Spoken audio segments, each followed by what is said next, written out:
So I believe everyone by this time knows that the black culture has a little bit of an issue with thug in love. So I mean, let's just be honest, man. Um, we see a whole lot of babies produced out of this thug love culture. You know, we love the thugs, we love the jailbirds, and so on and so forth, and everything, but we really don't know how dangerous this culture is. We for some odd reason, want to keep respecting this culture and what it is, and there's no need to respect it. I mean, because there's nothing to respect about it. It's all bullshit. You know what I'm saying? We've been fed this bullshit through hip hop. So at the end of the day, what I like to do is I like to play this clip by Judge Joe Brown, and he's talking about what these dudes is doing in the jail cells, man. I mean, y'all gotta hear this shit. I mean, it's damn near unbelievable. But I mean, he gotta know what he's talking about, y'all. Look, let's go ahead and switch over to the window real quick and kind of hear what he has to say. I'm gonna shut up for a second. Let's just listen. I'll talk about that. I was a judge, got elected to two 8-year terms, criminal court judge in Memphis. And at the time I was presiding on the bench in Memphis, Memphis had the dubious distinction of being number 5 in the nation in absolute numbers of state criminal charges that were prosecuted or resolved. It was Los Angeles, New York, Chicago, Dallas, Memphis, Houston, Miami, and Detroit in that order. Now, 1991 and 2, CDC, the Centers for Disease Control, sent a special hit team to Memphis because of the extremely high incidence of HIV that had developed in the penal system in Memphis. Memphis has, or Shelby County, where Memphis is located, has the dubious distinction of having more inmates than any other county in the entirety of the United States. It's got a federal maximum security facility, a state medium and minor Let's pause for a second. Let's facility, pause for a and second. county So facilities. And basically, what he's saying is he's saying that they've done some research here, and they have found an extremely high rate of HIV in the penal system. So basically, what they've doing is they're going to try to, I guess, make adjustments to see if they could possibly bring that down. But let's keep on listening to what he has to say. juvenile facilities. Well, I wound up being the administrative judge for the criminal court, so I was in charge of what was going on. And what came out, thanks to a sister who went astray, Catherine Bowers, now deceased, she got a legislative act passed that required that somebody 18 to 25 who was locked up, sentenced, would have to be tested for STDs upon registration in the institution and upon release. So what CDC found out was that you were having 4 to 6% going in HIV positive, and after 3 months, 90 days, you were getting somewhere around 64, 66% HIV positive. Hold on, fire. You said it went from 4% to 60 something Yeah, percent? because 4% to 60 some odd percent. Are y'all listening to this? These dudes are in these jails. I ain't even gonna say city jails or something like. We're talking about penitentiaries. It might be happening in city jails. I have no idea. Never been locked up. But let's go ahead and keep on listening here. what was going on is if somebody had been incarcerated for 9 months, there was a 92% probability that they had engaged in either voluntary or involuntary homosexual contact with some other inmate.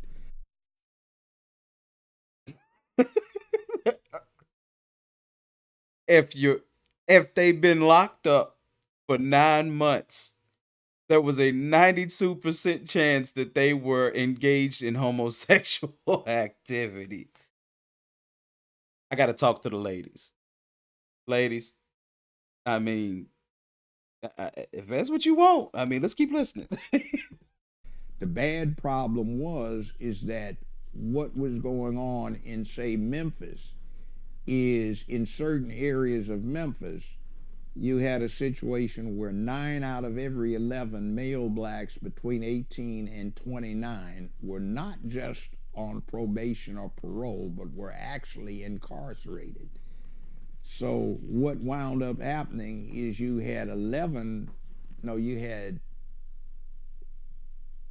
8 out of every 13 females in the same group had the problem. But what was going on is the 2 out of 11 that had already done time were out there dealing with the remaining 4 women out of that group who were not on probation or parole. Typically, women didn't get the time, they got put on probation or parole more so than the guys. So you had a massive HIV problem. And I would have every last Thursday in the month reserved for petitions to suspend remainder of sentence, where people were locked up in the county system where I still had jurisdiction. So I can remember one instance where I had like 23, 24 people applying for petitions to suspend remainder of sentence on this one particular Thursday. And 11 of them were interesting because I'm reading their reports and they had each had homosexual contact with each other, and all of them were HIV positive. So their defense lawyers wanted to approach the bench and asked me as the court not to publish this. I said I'd take it under advisement.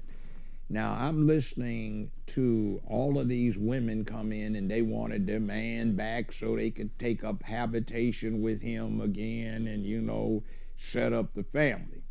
So instead of dealing with them one at a time, I dealt with all of them and reserved ruling, and I called all of these women back up. I was pretty good with names then, so I said, Miss Thompson, Miss Jackson, Ms. Willis, Miss So-and-so, would you please come back to the bar there?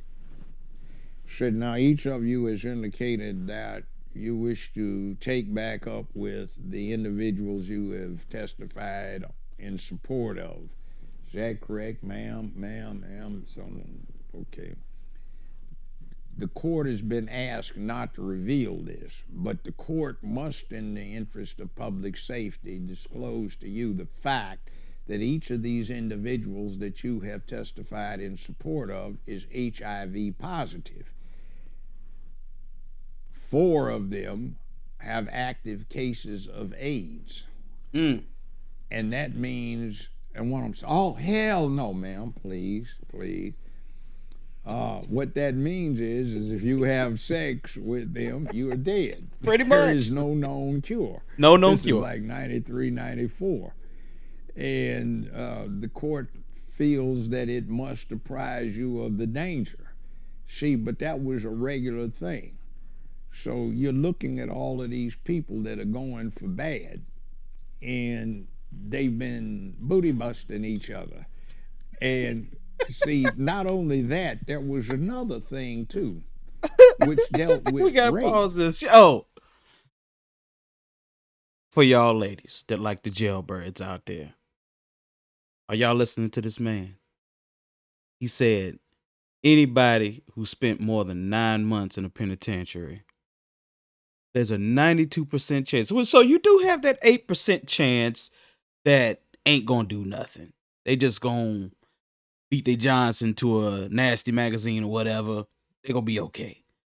But 92% have engaged in homosexual activity. I just want y'all to listen to this because I think it's important that you guys listen to this. I mean, because at the end of the day, this is reckless shit. I've heard of highly successful women wanting jailbirds, wanting niggas that's in and out of jail, wanting dope boys. I've heard all that. I'm just trying to get, what's y'all's logic? What's y'all's logic? I don't understand it. It's just stupid as hell if you ask me, but I mean, I just want y'all to hear from a judge, a person that's been doing this for years, what he's seen in this system. Can't deny it, ladies. Can't deny it. You wondering why, Your man get out of jail, and 5-6 months later, you going through his phone and you see a nigga's balls in his camera. I mean, in his phone. You see a nigga's balls in his phone. You wondering where that come from and why he doing that. Well, that nigga been playing with balls in the penitentiary. I mean, let's just be honest. But let's go ahead and go back to what he's saying here. What was happening was very interesting. I'm not talking about these cases where it was a dispute over somebody said they were going to pay somebody's rent, so somebody got mad when they didn't and accused them of rape. I'm talking about when you had an actual rapist, and this has been going on longer than when I was on the bench because I was a criminal defense lawyer. So I would have somebody that, got a bogus case, somebody's mad at him and then they recant the rape accusation. And then I've got the ones that I know actually did something, all right? Invariably, what happened to them that I knew from being their defense lawyers and what I had as a continuing situation that I had to deal with as a judge was that somebody was walking along the streets in the projects and 4, 5, 6 guys jumped him. They stuck a pistol to his head and they just knocked him out and drug him into an abandoned apartment in the projects, and they hadn't lost the taste for what was going on in the jail, and they raped him. Hold on, you talking about dudes raping dudes on the street? Yeah, so they'd rape him, and as a matter of vengeance, to scapegoat somebody else, he would rape a woman later. Now, the other thing I knew from being a defense lawyer for a long time was this. You'd get these idiots that weren't raised right. So mama would come in at 15, when he was 15, and retain you to represent him in juvenile proceedings. So it'd be money coming in, pay your secretary, pay your rent and all of your expenses and stuff like that. So by the time this guy got 18, 19, mama wasn't paying so much anymore. He'd have 4 women come in. So you're getting money from 4 women, different women, to represent him.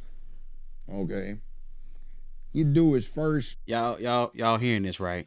I mean, sometimes I gotta pause this to kind of reiterate what this man is saying. So 4 different women are paying for this man. 4 different women. Okay. I mean, at this point, y'all, come on, y'all gotta make an adjustments, man. I mean, at this point, y'all gotta. I'm gonna say the numbers again.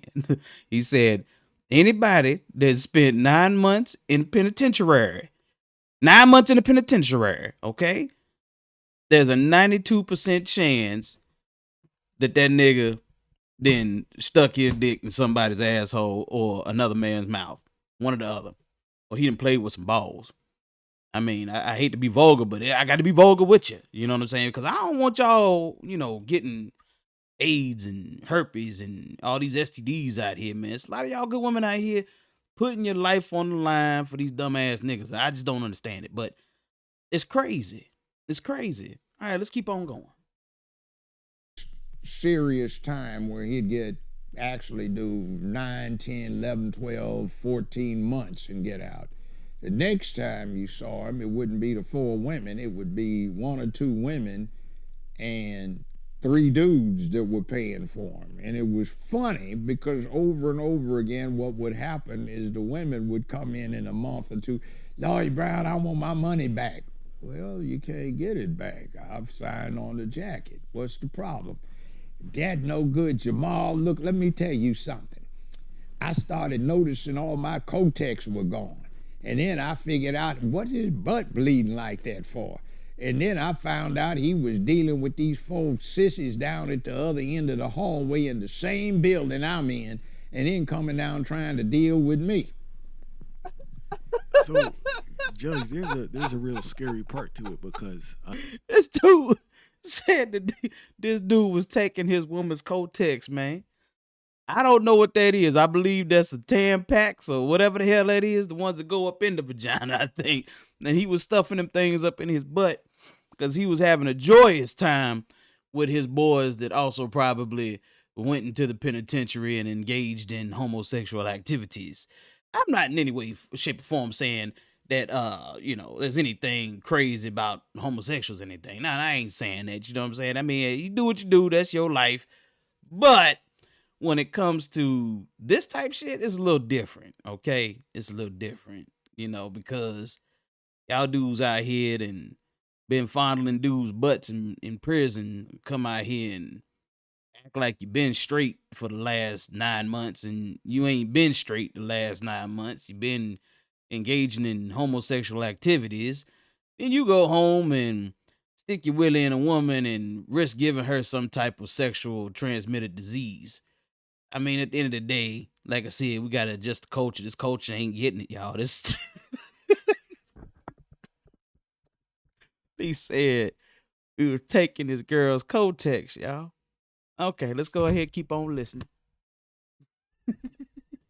I'm not saying all. I don't want to be clear, right? But there are a lot of women within our community that have a infatuation with people who are in and out of prison. I know. So if you're Just exactly what he said. I hate to pause on y'all again. Exactly what he said. That's a lot of women in our culture, not majority of them. No. It's not the majority of sisters, but it is a good amount of sisters that love these niggas that go in and out of jail. I mean, y'all hearing this, lady? These niggas is playing in boys' butts. Let's keep going. dealing with that, remember, 92% probability if they've been in there for 14 months that they've had voluntary or involuntary homosexual conduct or contact. Sag, bagged, and dragged is a good indication. Your pants holding down. First time I saw that was 1980. It was July. My law partner had died behind some mess representing some people in a drug cartel, all right? So I had filed for this delayed appeal on one of his clients that I was appointed to handle, all right? It's 105 degrees. This is the main penitentiary up in Nashville, and the air conditioning had broken down in the attorney-client visitation room. So if you didn't mind being out on the yard with them, they'd let you interview them out in the yard. So I've got a yellow tablet, and I'm out there taking notes on this guy's delayed appeal. So I looked up, and I saw somebody with pants hung down off his behind and a loose shirt tied in a knot in the front. So what the hell is that?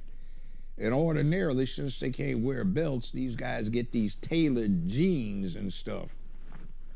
He said, "Oh, Lawyer Brown, it's like this, man. You mean the dude with his pants hung down like that, man?" It's like, look, all of us up in here doing long time of life, man, we got everything up in here except some soft booties, so we making them. That's man pussy over there. See, he doing short time, so that's the signal to everybody to bust him out, turn him out. See them over there with the dresses and the wigs and the weaves? We gonna turn them into that. So see them trees over there with his pants like that, man, when the guards ain't around, we bend them down, pull them down, get down.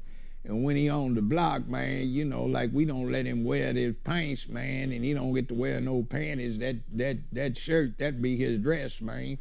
We already done made him some jewelry up in metal shop, and Jamal got his baby sis sending him some mascara, rouge, lipstick, eyeshadow, and plastic nails. We girling dude out.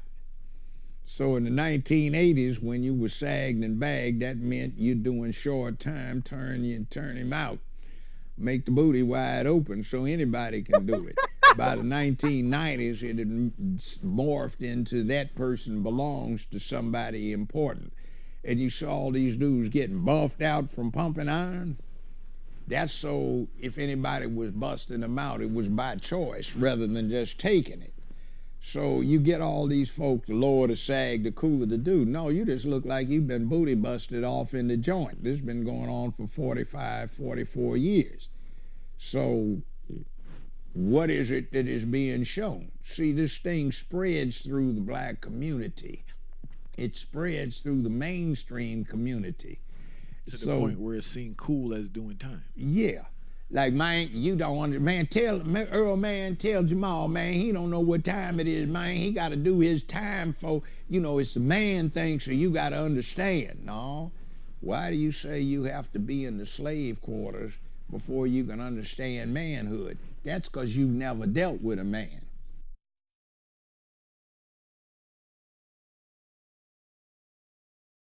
Ooh, ooh. And that's all I want to show right there, man. I love Judge Joe Brown, man. The man is a monster. He's a monster. He lets us know.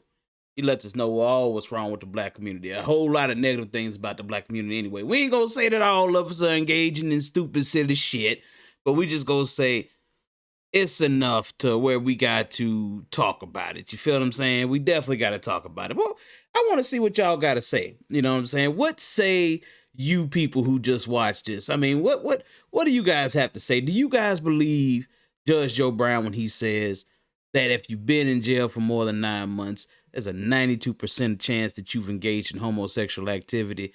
I mean, go ahead and comment. Make sure you like and subscribe. It's also, you know what I'm saying? We definitely want you to like and subscribe, but I want you guys to comment. Tell me what you think. I mean, because at the end of the day, if that is true, which it sounds like it is, I probably wouldn't mess with no woman that mess with a nigga that been locked up. That's all I'm gonna say. All right, I'm gonna holler at y'all. Peace.